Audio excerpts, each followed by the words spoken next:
What's going on, everybody? This is Chris Classic dropping a car vlog. I'm on break at work. I hope you guys are having a wonderful and a blessed Sunday. Nobody tells you today. Remember that God loves you, Christ loves you, and I love you. Also praying that the Holy Spirit within us, we just understand how important it is that helps us be on one accord with everything. I think that a lot of people believe in two out of the three gifts that God has given us, and sometimes we have to realize that we have to work as a body. We have to move as a whole unit. That's why so many people are not on one accord, and that's something that kind of doesn't resonate with me very well. So I am praying for everybody because the victory is already won by the Lord. So always remember that. Make sure you subscribe to the Take It Home podcast, where I talk about professional wrestling topics. I interview wrestlers and I put up my matches as Classic Alpha.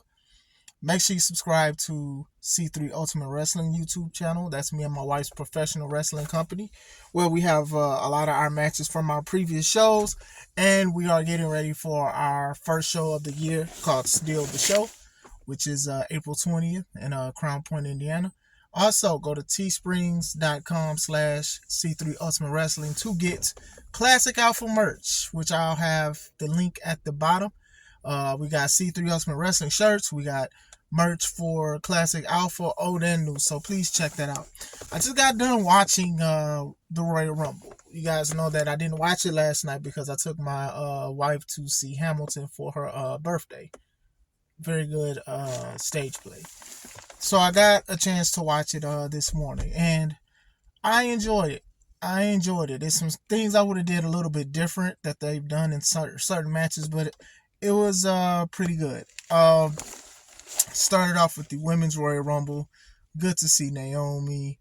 Good to see Jordan Grace. Then, even throughout the match, it was good to see a lot of these women. Liv Morgan came back. Jade Cargill debuted, and she looked like a beast.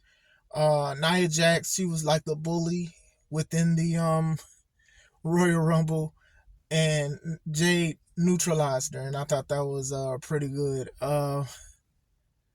It was a great Royal Rumble match for the women. I think they all they put a lot of effort in what they were doing. Now, I will say this, and this isn't just on the women's Royal Rumble, it's also on the men's Royal Rumble too. I legit do not like when most people, as soon as they come in, they slide in the ring, they duck a clothesline, they may duck another clothesline, then they do a kick or a spear or a Luke Thez press. Like, it started to get played out when the sixth person, better yet, the fourth person did it, because it's like, I understand you're giving somebody who is fresh an opportunity to give some moves, but trust me, body slams, suplexes, and even clotheslines are fine. You do not have to come in and duck moves all the time. And I know somebody's going to look at this and be like, yeah, that is true. It's a small thing, but sometimes it becomes a bigger thing when it's consistent. So I will say that, like I said, going back into it, it was good. It was good to see some returns, some debuts. Jordan Grace coming in as the Impact Women's Champion. They did that a couple years ago with Mickie James when she won it, and it was dope then, and it's dope now. Like, I already knew that TNA and WWE was gonna do some small things and stuff like that. They may not do no TNA versus WWE or WWE versus TNA thing, but I do think that they do have a good working relationship. And even when Jordan Grace beat Trinity for the belt, who's now Naomi, Bayley and Mercedes Moné was there. Now, I'm not saying that Mercedes is going to WWE because of that, but I'm just saying it's just these kind of things, and they've been taking pictures with each other, the women's especially, with their corresponding companies. So it was good. Bayley winning, I believe, was rightfully so, especially for Bayley's career. I didn't come in looking at the Women's Royal Rumble saying like, oh, this person is going to win, this person is going to win. Honestly, it was just one of those things where I'm just going to watch it and enjoy it. Like I said, it was some good spots with some of the women. Kairi Sane's Spider-Man hanging on to the side of the ring, and unfortunately it didn't work. It was still impressive. but it was pretty good. R-Truth being R-Truth going into the women's Royal Rumble, and then also being eliminated by Nia, who was the same woman who beat him up a couple years ago in the men's Rumble to take his spot, and that was good back then. So very, very interesting. Jade and Bianca eyeballing each other like they're about to fight, and then the people jump them. Chef's kiss. Look, they didn't have to touch each other. They did not need to touch each other at all. What you do in Royal Rumble and things leading on to WrestleMania, the road to WrestleMania, is you tease stuff. Now, I'm not saying that Jade and Bianca are going to face each other at WrestleMania. Be dope. I would love to see it. But still, you tease things. You tease it. Well, we're going to look at each other. We don't have to touch each other. And I think those are like the only two women outside of people who already eliminated before they came in or after did not touch each other. The way Bailey eliminated Jade and Liv Morgan was pretty good. That was very impressive. I loved how Jade eliminated Becky, then threw Naomi over like she wasn't nothing. It was good to see the crowd saying to Naomi, welcome back, welcome back.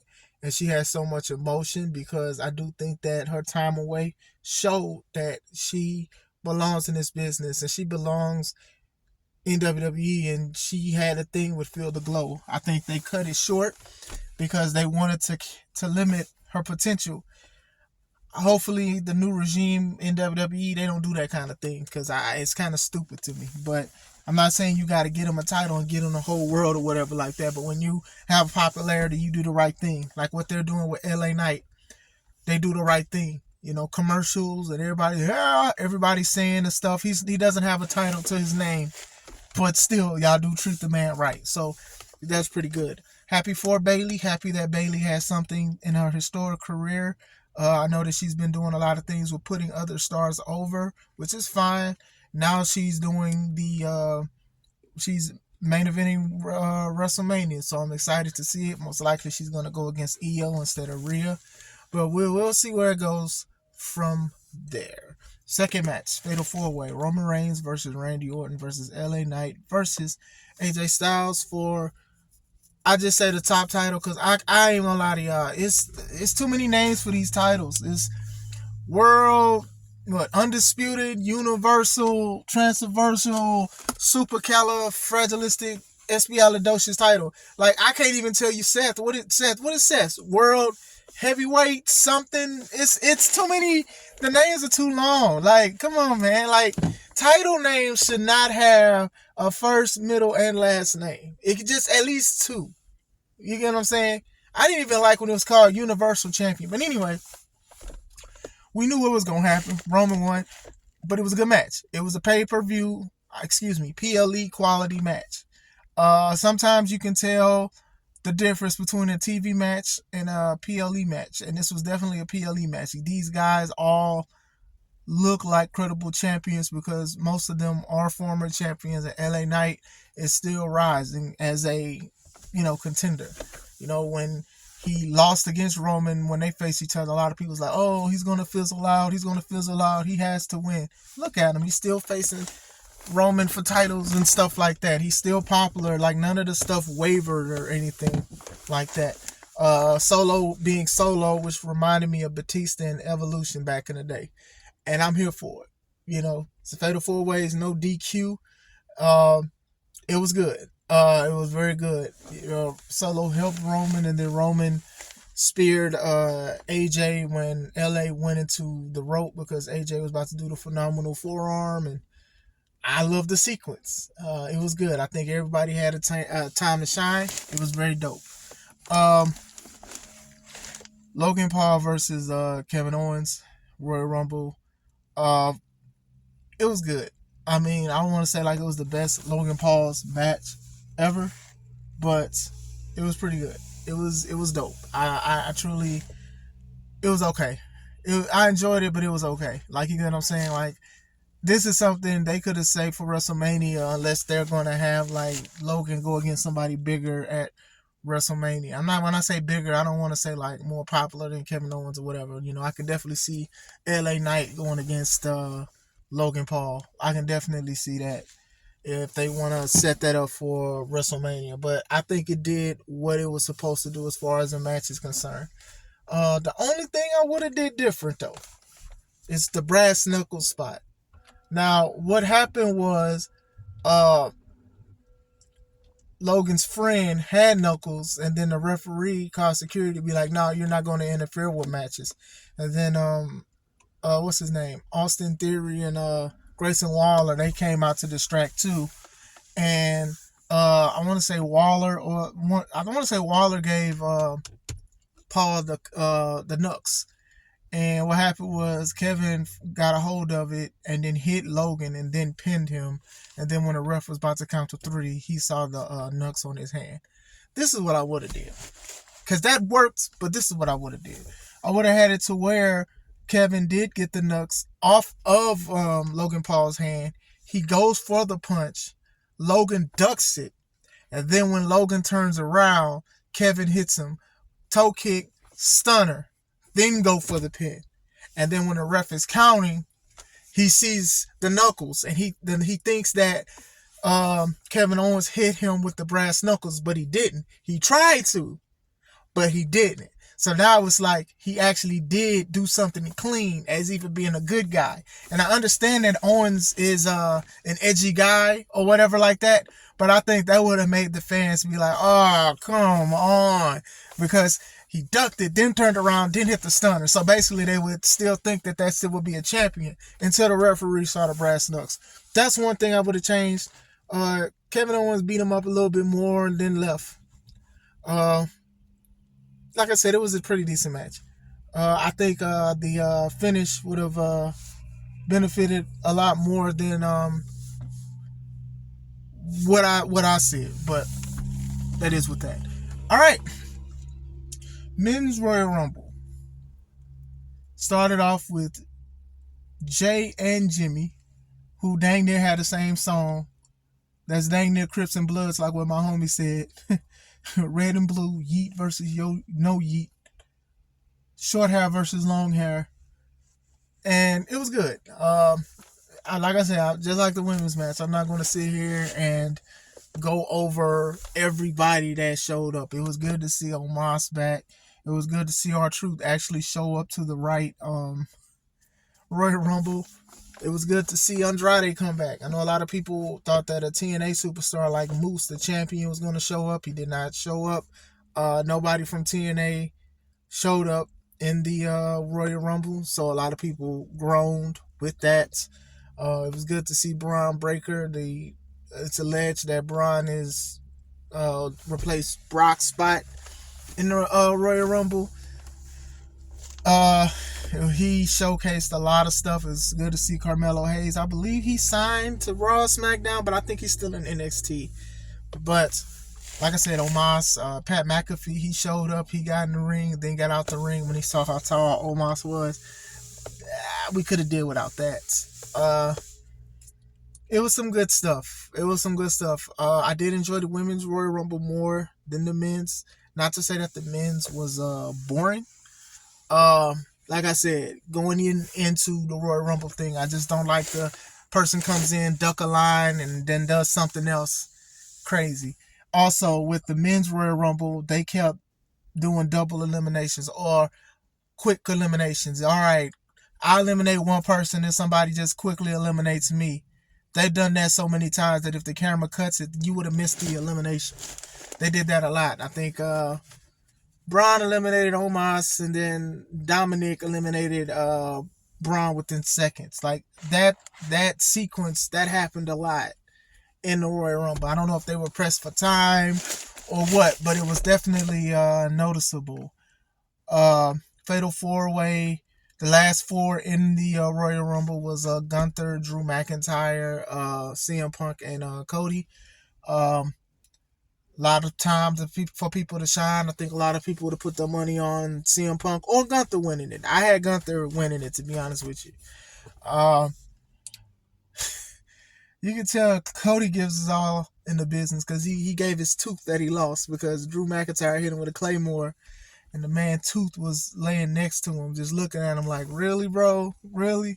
You gonna finish your story without me? Look nasty. But anyway, eventually McIntyre and Gunther got eliminated, and then it was Punk and Cody. They did some stuff. They wrestled for a little bit, and then Cody winds up pulling it off and winning it, being a back-to-back Royal Rumble winner. I believe he's the fourth person to do it. Oh, no, Stone Cold did it. No. I think he's the second. I don't know, but he did it. Excuse me, I forgot my history, but he's won it. He wanted that Roman wants to finish the story, so we may get CM Punk versus Seth Rollins. I could see that. I think that'd be a dope match. I will say this: a lot of people. This is why you shouldn't listen to dirt sheets, man. A lot of y'all, not y'all, but a lot of people were saying, "Oh, well, Sports Illustrated said that they are not going to finish Cody's story," and I'm not even saying they are, but it's looking like it. But I'm not going to be like they're going to finish it at WrestleMania. Made sense last year. They're going to try to make it make sense this year. But still, a lot of people thought that Gunther was going to win, and then he was going to challenge Seth and possibly win. This was the rumors from Sports Illustrated now. And then with Roman, it was something with him and The Rock. Like, people swore up and down, like, this was going to happen. Cody's not going to finish his story. A lot of people, a lot of news articles. And then within a few days before that, people retracted, saying that, oh, well, we didn't, we jumped the gun. We just said something that wasn't accurate. This is why you got to be careful, because these people aren't journalists like they say they are. Because when you're a journalist, you actually care about your stuff, and you actually review your resources over and over and over again, especially if this is your bread and butter, because what happens is you mess up your credibility and you mess up your own company with that, because you're so quick to try to get the inside scoop. We're looking at it with AEW now. When people try to do those media scrums and stuff like that, they ask the most unprofessional questions, and it irks me because y'all don't care about the company. Y'all care about y'all brand, but y'all are so selfish with it, if it makes sense. And this is what kills me about wrestling journalists, is that if you guys really are fans of wrestling and you care for wrestling, then you don't try to spoil stuff. You shouldn't even want to do it. You should want to have a natural feeling to it. As a person that is a content creator, of course, and I'm getting a lot of subscribers. I just hit over 50 in this month already. Thank you guys, and God bless you guys. But what I'm not going to do is, I'm not just going to be like, well, this is what's going to happen. Are we going to talk about rumors? Yeah, we are. I'm going to give you my thoughts or whatever. But what I'm not going to say is this is 100% concrete, because I do have a reputation. Cool, I wrestle and I have knowledge and stuff like that, but still, there's still a reputation to uphold. And for these guys that say, oh, well, I care about this business, you don't care about it that much, because you don't want to see wrestlers' genuine reactions when people return. Like, even before Royal Rumble, people were saying, oh, Jordan Grace is going to be there. And sometimes people be right when they say some people gonna show up, and then sometimes they be wrong, like when y'all said that the situation was gonna happen, who was gonna win the Royal Rumble. Y'all was also wrong when y'all said Io Sky wanted to leave WWE to be with her husband, and she was gonna leave, and she didn't leave, and she's the champion. Y'all also wrong when a couple years ago, well, a year and a half dang near, that Drew McIntyre was gonna leave WWE because he was frustrated, and he's still there. Like, he was in the Final Four of the Royal Rumble. Now, he may take time off and he may leave. Also, it's good to see Sami Zayn return as number 30. I forgot to say that. Sorry. But still, that's just what I'm saying about it. You know, I hate when people say just enjoy wrestling, especially because if I do have criticism on it. But this is what I will say to people who are journalists and people who say they care about the business and stuff. Just enjoy it. Spoiling it could mess you up. That's about as bad as actually lying. Because some people actually want to see what's going on. For example, with my show, right? You guys know I have one of the best commentators in the world, one of the best announcers in the world, Kevin Young Sr. And I'll be trying to talk to him about certain things. He'll be like, no, I don't want to know. I don't want to know. So every reaction that you see and you hear him say when he does Twitch and he streams the show, those are all natural, because he's a fan. He wants to enjoy the show while he's working. You'd be surprised how that worked. And I'm sorry I went on a tangent, because this was supposed to be about the Royal Rumble. But I did want to speak about this kind of stuff. It's just some people, and some people literally deactivate their accounts, or they don't go on social media when it's the week of shows, because they don't want stuff to be spoiled. They want it to be natural. One of my homies, Joseph, he said, he was like, man, it was dope to see Jordan Grace in a WWE ring, and she represents TNA. But he said it. He was like, I'm glad I didn't, I just logged off, because I'd have been mad, because it just wouldn't have been as special. And it's easy to say, oh, well, cut the TV off or cut social media off. And that's fine and dandy and stuff like that. But when the Avengers Endgame came out, right? Nobody wanted to hear no spoilers or nothing. And literally, it was like Marvel and a lot of movie companies and stuff and theaters was like, please don't spoil the movie. Please don't spoil the movie, because there was money in that and it's interest in that. That's the same thing with professional wrestling. It's about to be a field day with WrestleMania, man. Watch what's gonna happen. All of these assumptions that's about to happen. I say don't listen to them.